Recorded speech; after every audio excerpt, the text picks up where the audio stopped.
तो दोस्तों, आज हम एक ऐसे शख्स के बारे में बात करेंगे जो इस सदी के क्रांतिकारी व्यक्ति हैं, जो इस सदी में बहुत सारे लोगों को अपनी लाइफ से मोटिवेट करते हैं। जी हाँ दोस्तों, हम बात कर रहे हैं एलॉन मस्क की। एक ऐसा व्यक्तिमत्व जिसका नाम हम जब भी कभी मोटिवेशन और इंस्पिरेशन की बात होती है तो सुनते ही हैं। किसी भी मुश्किल से न डरते हुए भविष्य की दूरदृष्टि रखने वाला एक बिजनेस मैग्नेट, ऐसी एलॉन की पहचान बताई जाती है। तो आइए जानते हैं कि एलॉन मस्क ने ऐसा क्या काम किया जिसकी वजह से उनका नाम आज सारी दुनिया में प्रचलित है। तो हम एलॉन के बचपन से स्टार्ट करेंगे। एलॉन ने 10 वर्ष की उम्र में इतनी किताबें पढ़ ली थी जो कि एक आम ग्रेजुएट इंसान पढ़ लेता है। 12 साल की छोटी उम्र में ही एलॉन ने एक कंप्यूटर गेम बनाया और उसे एक ऑनलाइन कंपनी को $500 में बेच दिया। 12 साल की उम्र में ही उन्होंने अपने बिजनेस माइंड की पहचान बता दी थी। बचपन से ही बुक्स पढ़कर सॉल्यूशन ढूंढने की कला एलॉन ने हासिल कर ली थी। हर प्रॉब्लम का कोई ना कोई सॉल्यूशन ज़रूर होता है, ये एलॉन ने बचपन में ही सीख लिया था। आगे जाकर एलॉन को अगर उसके कंपनी का कोई एम्प्लॉय ये कहता था कि इस प्रॉब्लम का कोई सॉल्यूशन नहीं मिल रहा, तो वो उस एम्प्लॉय का एलॉन के कंपनी का आखिरी दिन बन जाता था। एलॉन का मानना ये था कि हम अगर चाहे तो किसी भी प्रॉब्लम का सॉल्यूशन निकाल ही सकते हैं। एलॉन ने अपना सारा बचपन रोज़ 10-12 घंटे बुक पढ़कर बिता दिया। खुद से इम्पॉसिबल एक्सपेक्टेशंस रखकर एलॉन हर प्रोजेक्ट पूरा कर देता था। एलॉन कहता था कि मुझे वो नहीं करना है जो पॉसिबल है, बल्कि मुझे वो करना है जिसकी ज़रूरत दुनिया में है। एलॉन अभी तक टोटल 9 कंपनियों के मालिक रह चुके हैं, जिसमें टेस्ला, सोलार सिटी, हाइपरलूप ऐसी नामांकित कंपनीज शामिल हैं।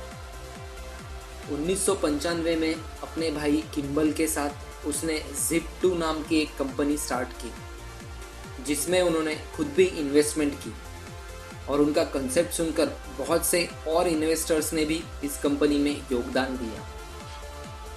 बोर्ड ऑफ डायरेक्टर्स के भी डायरेक्टर्स बढ़ते गए। एक समय पर डायरेक्टर्स को लगा कि इतना यंग पर्सन सीईओ नहीं रहना चाहिए और इस रीज़न की वजह से एलॉन को सीईओ के पोस्ट से हटा दिया गया। पर एलॉन ने अपना सफ़र जारी रखा। सन 2000 में टेक्नोलॉजी के फील्ड में आई हुई मंदी के कारण बोर्ड ऑफ डायरेक्टर्स ने Zip2 एक फेमस कंपनी कॉम्पैक्ट को बेच दी। इस डील से एलॉन को, जिनके 7% शेयर इस कंपनी में थे, टोटल $22 मिलियन की कमाई हो गई। आगे जाके इसी पैसों से उन्होंने एक और कंपनी बनाई जिसका नाम था X.com। ये एक ऑनलाइन ट्रांजैक्शन की कंपनी थी। आगे जाकर ये कंपनी कॉन्फिनिटी नाम के एक कंपनी से मर्ज हो गई और इसी कंपनी का नाम आगे जाकर पेपाल बन गया। आज पेपाल ये कंपनी सारी दुनिया में ऑनलाइन ट्रांजैक्शन के लिए फेमस है। पेपाल में रहते हुए एलॉन की उस कंपनी के चीफ टेक्निकल ऑफिसर के साथ कुछ बहस हो गई। एलॉन जब यंग ही थे और उनकी नई नई शादी हुई थी। जब एलॉन हनीमून के लिए गए तो सीटीओ ने बाकी डायरेक्टर्स को अपनी ओर लेके एलॉन को कंपनी से निकाल दिया। फिर से एलॉन को अपनी ही कंपनी से निकलना पड़ा, पर तब तक एलॉन के शेयर की वैल्यू $135 मिलियन इतनी हो चुकी थी। अब एलॉन की नई कल्पना मंगल ग्रह पर लाइफ स्टार्ट करने की थी। उन्होंने इसी कल्पना के वजह से एक नई कंपनी स्टार्ट की जिसका नाम था स्पेस एक्स। बट अनफॉर्चुनेटली उन्हें यहाँ आसानी से सक्सेस नहीं मिला और बैंकरप्ट हुए एलॉन को इन्वेस्टर्स ने प्रोजेक्ट बंद करने की सलाह दी।